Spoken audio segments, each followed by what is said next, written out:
আসসালামু আলাইকুম প্রিয় শিক্ষার্থীবৃন্দ, তোমাদের সকলকে স্বাগতম জানাচ্ছি। এখন আছি তোমাদের গণিত বইয়ের 47 পৃষ্ঠায়। এই পৃষ্ঠায় অনুশীলনী 2.1-এর 12, 13 এবং 14 এই 3টি অঙ্ক দেওয়া আছে। আমরা এখন এই 3টি অঙ্ক সমাধান করব। বন্ধুরা, তোমরা যারা আমার চ্যানেলটি সাবস্ক্রাইব করেছো তাদেরকে অশেষ ধন্যবাদ। আর যারা সাবস্ক্রাইব করনি তারা সাবস্ক্রাইব করে আমার চ্যানেলের সাথে থেকো। আমার এই ভিডিও নিয়ে যদি তোমাদের কোনো মতামত বা উপদেশ থাকে তাহলে কমেন্টসের মাধ্যমে আমাকে জানাতে পারো। তোমাদের মতামত বা উপদেশ ধন্যবাদের সহিত গৃহীত হবে। চলো বন্ধুরা, অঙ্কগুলো সমাধান করি। 12 নম্বরে দেওয়া আছে 18 ক্যারেটের 20 গ্রাম ওজনের সোনার গহনায় সোনা ও খাদের অনুপাত 3:1 হলে ওই গহনায় সোনা ও খাদের পরিমাণ নির্ণয় করো। অঙ্কটি সমাধান করি।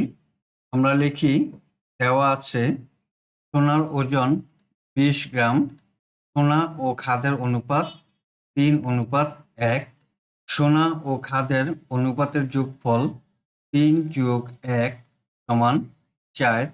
সুতরাং সোনার পরিমাণ সমান 20 গ্রামের 4/3 গ্রাম সমান 4 দিয়ে 20কে ভাগ যায় 5 বার, 4×5 = 20। এখন 5 এবং 3 গুণ করি, 3×5 = 15 গ্রাম। আমরা সোনার পরিমাণ পেলাম 15 গ্রাম। সুতরাং খাদের পরিমাণ হবে 20 গ্রামের 4/1 গ্রাম। 20কে 4 দিয়ে ভাগ দিই, 4×5 = 20। 5 দিয়ে 1কে গুণ করি, 5 গ্রাম। আমরা খাদের পরিমাণ পেলাম 5 গ্রাম। সোনার ওজন ছিল 20 গ্রাম। এই 20 গ্রামের মধ্যে 15 গ্রাম সোনা এবং 5 গ্রাম খাদ, 15 আর 5 মিলে 20 গ্রাম হলো। প্রশ্নে চেয়েছে গহনায় সোনা ও খাদের পরিমাণ নির্ণয় করো। সুতরাং সোনার পরিমাণ 15 গ্রাম এবং খাদের পরিমাণ 5 গ্রাম।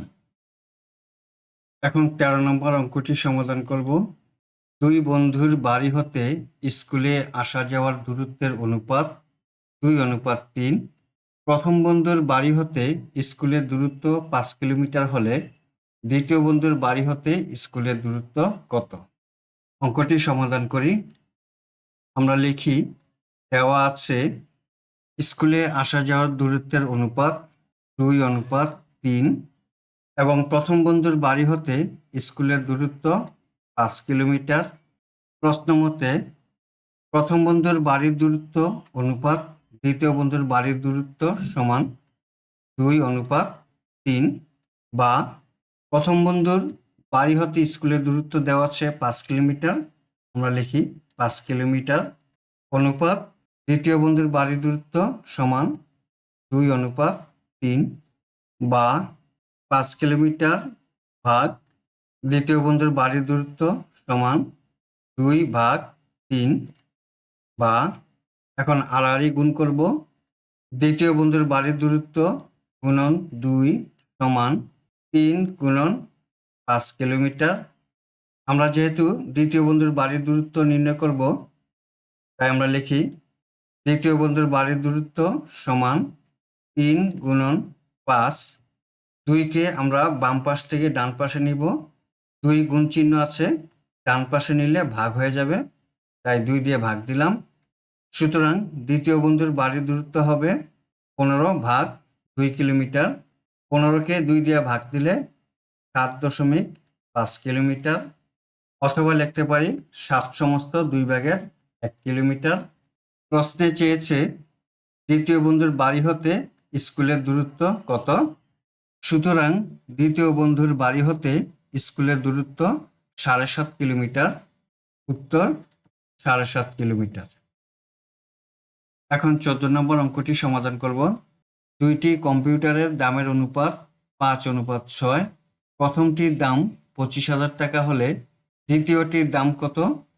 মূল্য বৃদ্ধির ফলে যদি প্রথমটির দাম 5,000 টাকা বেড়ে যায় তখন তাদের দামের অনুপাতটি কি ধরনের অনুপাত? চলো অঙ্কটি সমাধান করি।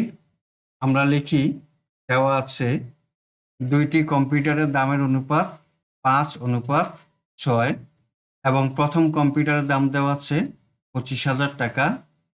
প্রশ্ন মতে প্রথম কম্পিউটারের দাম অনুপাত দ্বিতীয় কম্পিউটারের দাম সমান 5:6, বা প্রথম কম্পিউটারের দাম দেওয়া আছে 25,000 টাকা, আমরা লিখলাম 25,000 টাকা, অনুপাত দ্বিতীয় কম্পিউটারের দাম সমান 5:6, বা 25,000 ভাগ দ্বিতীয় কম্পিউটারের দাম সমান 5/6।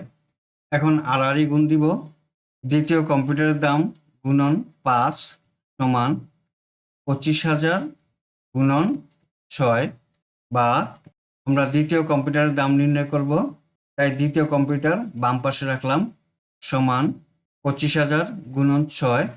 5কে বাম পাশ থেকে ডান পাশে নিব, 5-এর চিহ্ন হলো গুণন, ডান পাশে নিলে গুণ ভাগ হয়ে যাবে, তাই এখন 5 দিয়ে ভাগ দিলাম।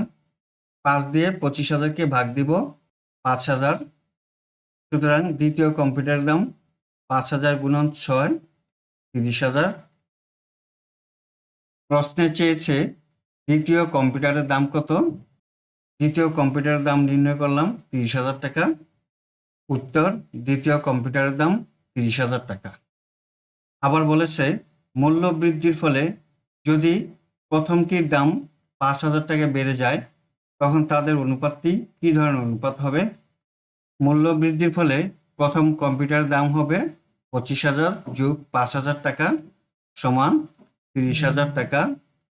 সুতরাং কম্পিউটারের দামের অনুপাত হবে 30,000 অনুপাত 30,000 সমান 1:1। সুতরাং কম্পিউটার দুটির দামের অনুপাত হবে একক অনুপাত।